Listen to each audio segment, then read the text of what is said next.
My first thought of it was that you're basically changing the event. So I think it's not an event that'll be the same anymore, so it just couldn't happen. And then as time went on, I tried to decide, why are they even thinking of doing this? And what it really came up with, the answer for me, is that it just seems like they're deciding that they simply can't jump that far anymore. And so it's to me, that's an athlete's choice, and it's an athlete's thing to do. But now you have administrators saying, I don't think they could jump 29 feet anymore. So let's just change the event and start new, just like they used to do with the javelins when they changed the weight and the size of the javelin. I don't like the word disrespectful, but I think we should challenge our athletes, and I think the talent is there. There's no question about it, that could jump far. And when you talk about the rules, if you look back statistically, fouling has been about the same even now as it was 30, 40, 50 years ago. That's not the difference. It's just that you're going to do it. Now, let's go down to the effect. So if we widen the board space, we're not going to produce better jumps automatically. And I'll tell you why. Number one, we are predisposed to lead from the end, so we're still going to see a lot of fouls. Maybe not as many, but we're still going to see a lot of fouls. And most people are going to still want to jump close to the end of the board, wherever that space is, because that's just something that's innate to us. So that happens. So what if you say, let's move back and jump from the middle? Well, you know what? A lot of people are going to reach and try to get to the end anyway. So it's something you're going to have to try to teach yourself not to do, but it's innate in you, and you've been competing that way your entire career. So first of all, I don't think distances will be farther necessarily. I don't think fouls will go down by that much.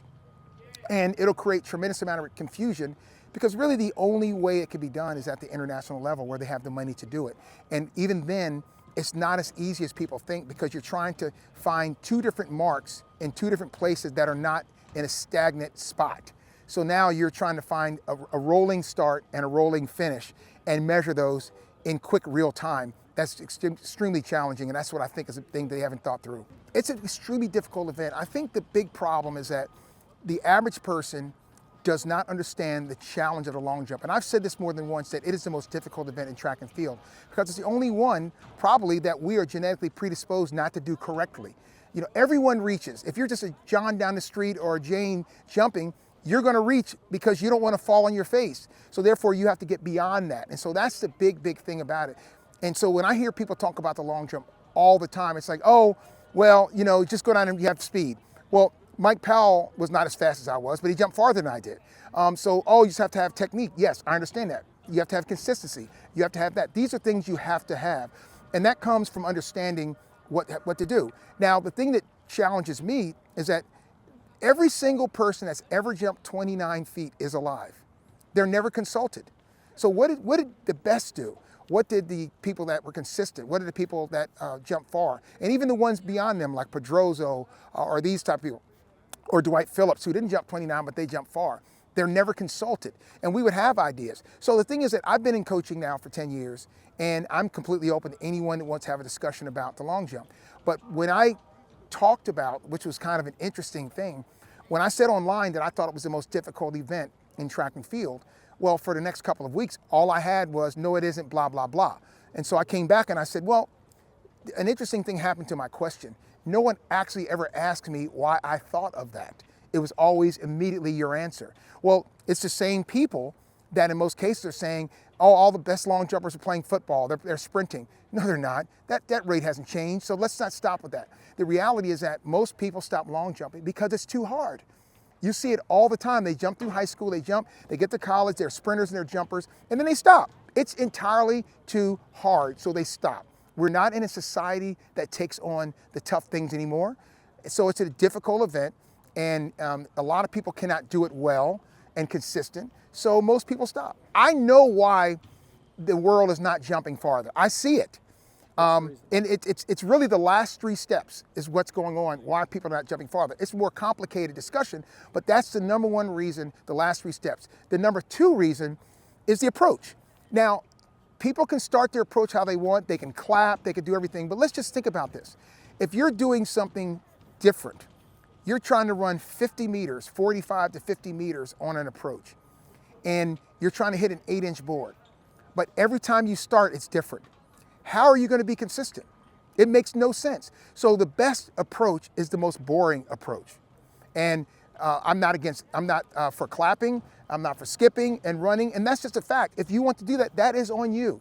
But the reality, if you want to stop and break it, then you're not going to have a consistent run if you're not doing the exact same thing every single time. What the World Athletics needs to do with the long jump is they need to put together a panel of about 8 jumpers, everyone who's jumped 870 or more, put together a panel of that group, sit down and interview and talk to them, put them together and discuss why. Bring all the coaches in to ask them questions and talk about, let them answer these questions. We need to educate the jumping coaches, not change the rules. That doesn't mean they're not smart, they don't know, they do, of course, but you cannot deny the fact that the distances are not the same. And so what is it that Larry Myrick's did, or Mike Powell did, or Pedroso did? What's different from them than now? Because something is different because the distances are different.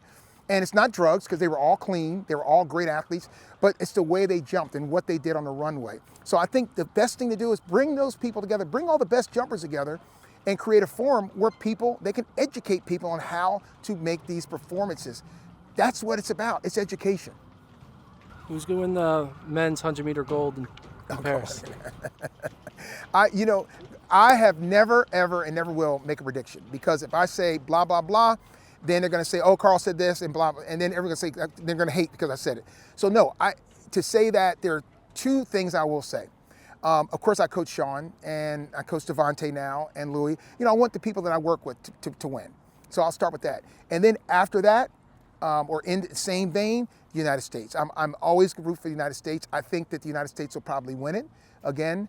But I also want to guys that we're doing it. But that doesn't mean that some of the people I'm working with now. So the reality is that I don't really predict anything. I just tell you who I root for. Good political answer right there. Well, that's the answer I always give. because I learned that lesson a long time ago. If I predict it, the next thing you know, it becomes this international thing where so-and-so said Carl's going to win and Carl's a hater. I don't need to do that to the athletes. Let them be their best. It's about them. I'm supporting all of them to be their best, but that's kind of the basics where I'm going to give.